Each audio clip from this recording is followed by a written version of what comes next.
nandito tayo sa may Auburn area. Dadaan tayo dito sa Krispy Kreme at saka dito sa tabi niya merong McDonald's. Itong area na to ay malapit sa Costco. Probably the pink stuff. The raspberry ripple. This one. Gusto mo yan? Cookies and cream. Cookies and cream.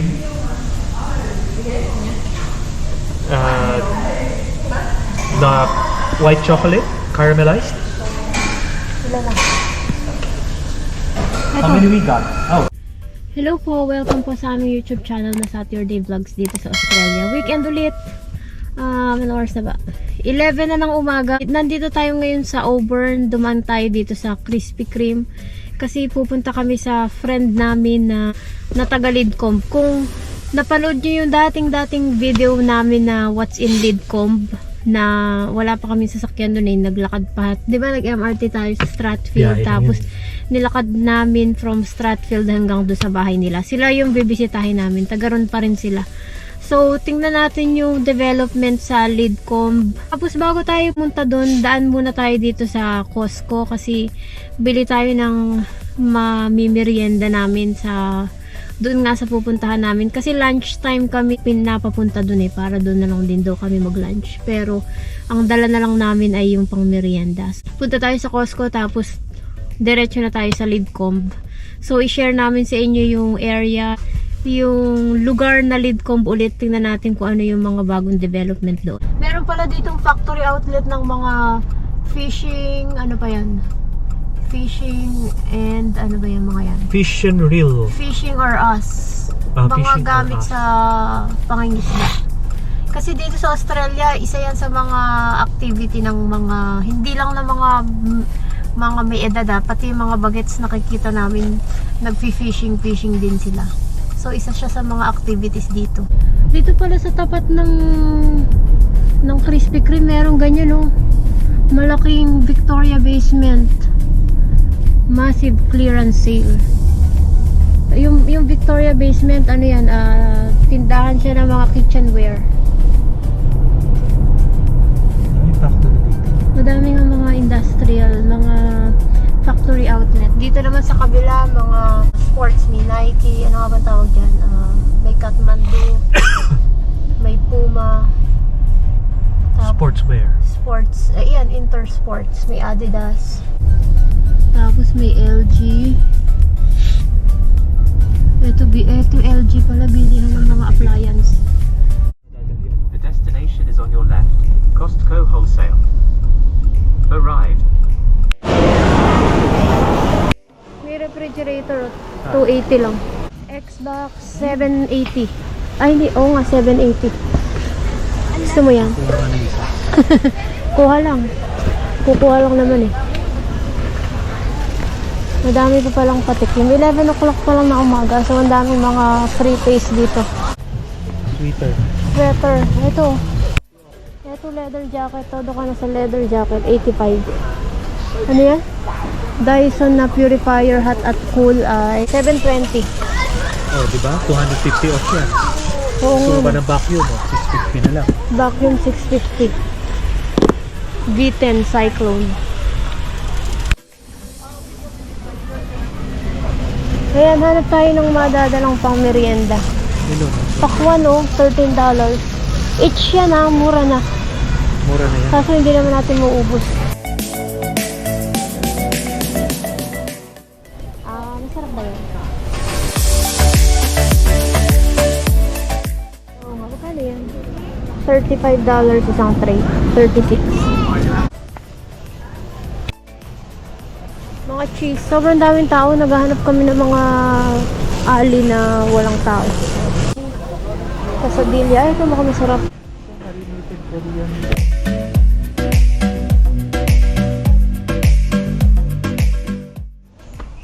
Wala yung longga dito, no? Magkano yan? April. $13.50.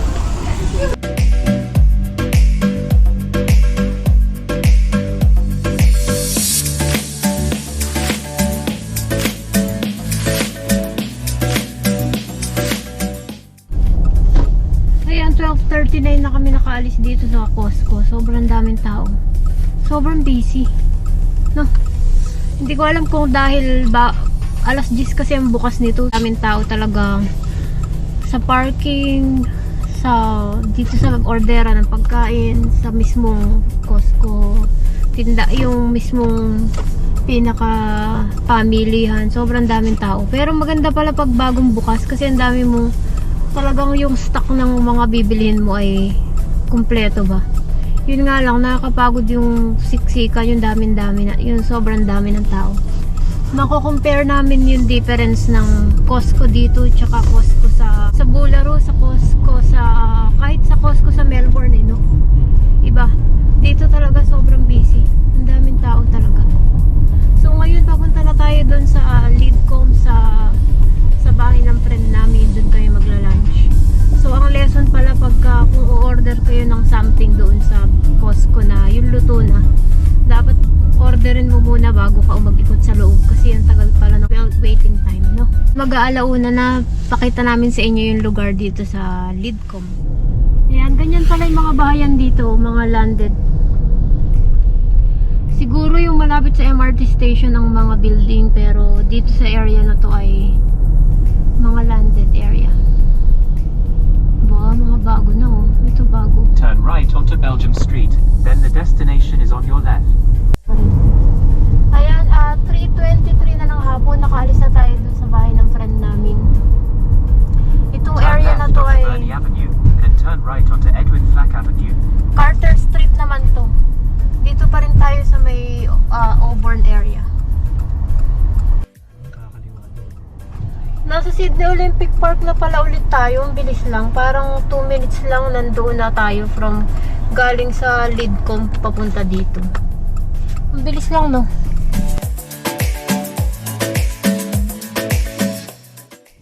Yan, so dahil sobrang init, dumaan na lang din muna kami dito sa Macquarie Shopping Center. 34 degrees ngayon, biglang sobrang init. So mag-grocery na rin kami ng pang-kailangan namin ngayong darating na week.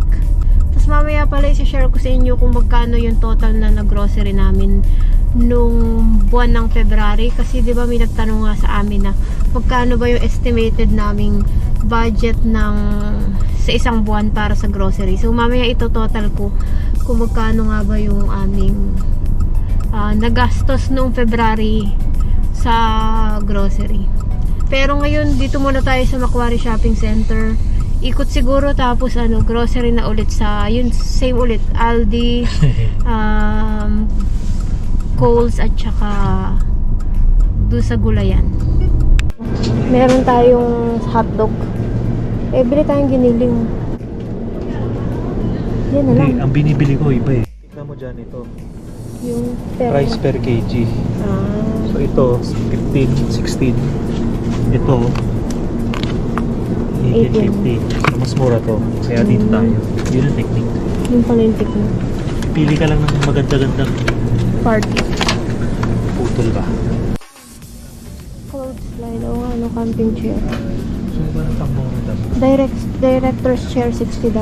Ayan, pang ng damo, $250. Pang office, $70.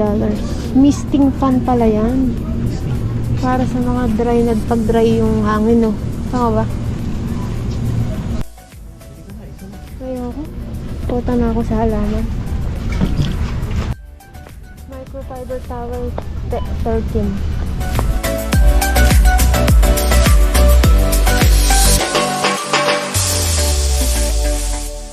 Naubos na yung tindang mangga. Ito, sugar plums. Ito, mga cake pala to. Ibang mga cake. Kakaibang mga cake. Cheesecake. Chocolate pang birthday. Macaron. $8 to. Mukhang masarap. Ano, kakanin? No? Ibang mga tinapay yan. Oh. Easter na, oh. Labas na ulit ng mga egg. Egg na chocolate. Tsaka magbilis magsisale yan. Oo. Kape, $13 pala yan. Pero matapang siya. Ito, half price, oh. Cappuccino. $3.80 Ganyan lang. ako sa office. Meron ka. Ang dami palang ba't ibang flavor, oh. Sugar free. Ang dami. Crackers pala yung tawag dyan. Crackers. Crackers tawag nila, no? Hindi biscuit. Tama ba? Yung matamis. Ah, pagka plain, crackers. Pag walang lasa. Ito, masarap to. Gusto mo nito? Di ba masarap ito? Yung mga kakaibang tinapay. Oh, ito pala part ng ano, ng builders. Hindi siya part. Hindi siya part. Ay, kuha tayong milk. Kuha tayong milk. Isa lang o dalawa? Spaghetti, 330 isang 500 grams. Ito yung sinasabi ko na parang medyo kalasa, 430.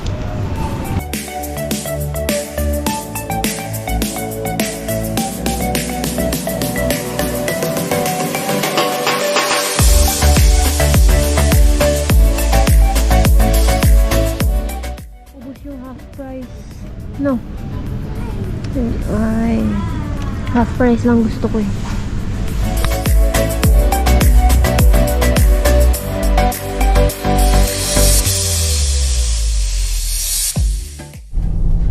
Ayan, pauwi na kami. Saglit lang kami actually. Hindi pa kami nakadalawang oras dito. Tumingin lang kami sa Kmart.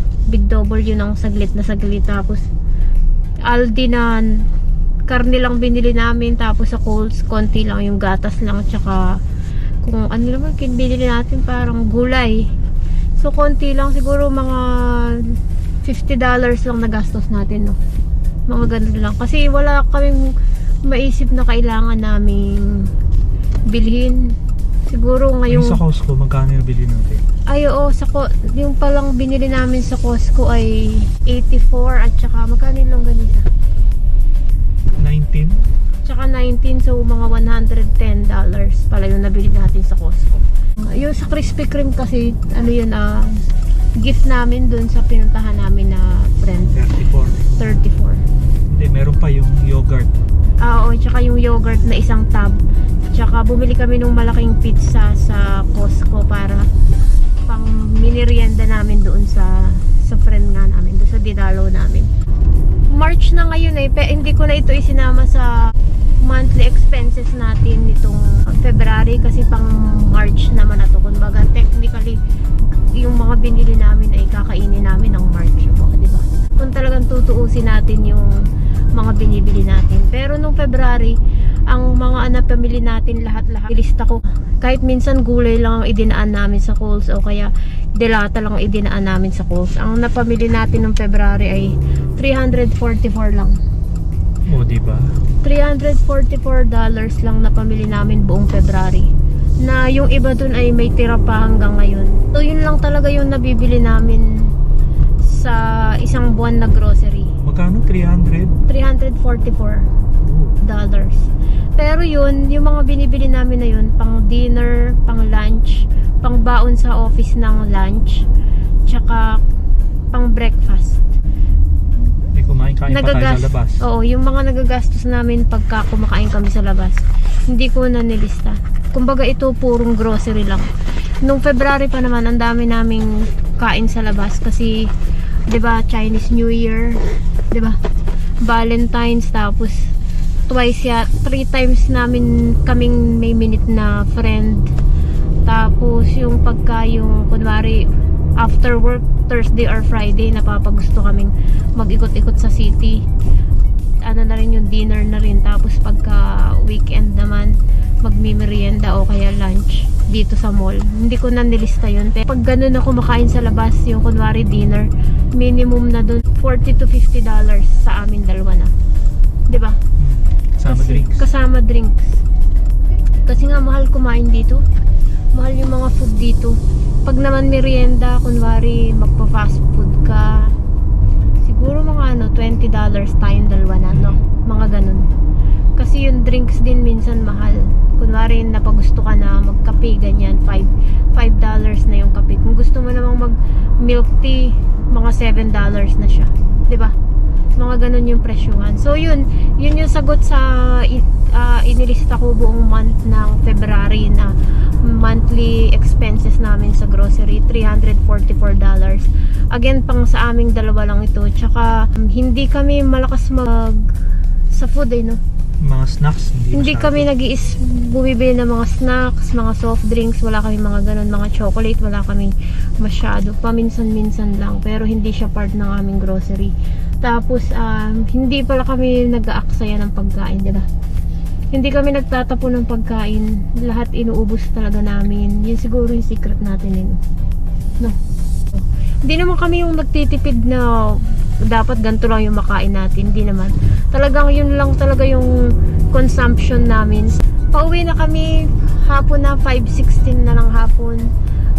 Salamat sa inyong panonood. Salamat sa inyong pag-like, pag-subscribe at pag-comment sa aming mga videos. Maraming salamat sa mga nagko-comment, lalo na dun sa latest na video namin, yung preparation to migrate in Australia. Sana ay may nakukuha kayong information sa mga videos namin. Kahit simple lang yung mga videos namin. Sana nakakatulong ito para sa pag-migrate nyo dito sa Australia. Again, maraming salamat sa inyong panonood. Mag-ingat kayo palagi. Stay safe and God bless you. Maraming salamat po. Hanggang sa muli. Bye!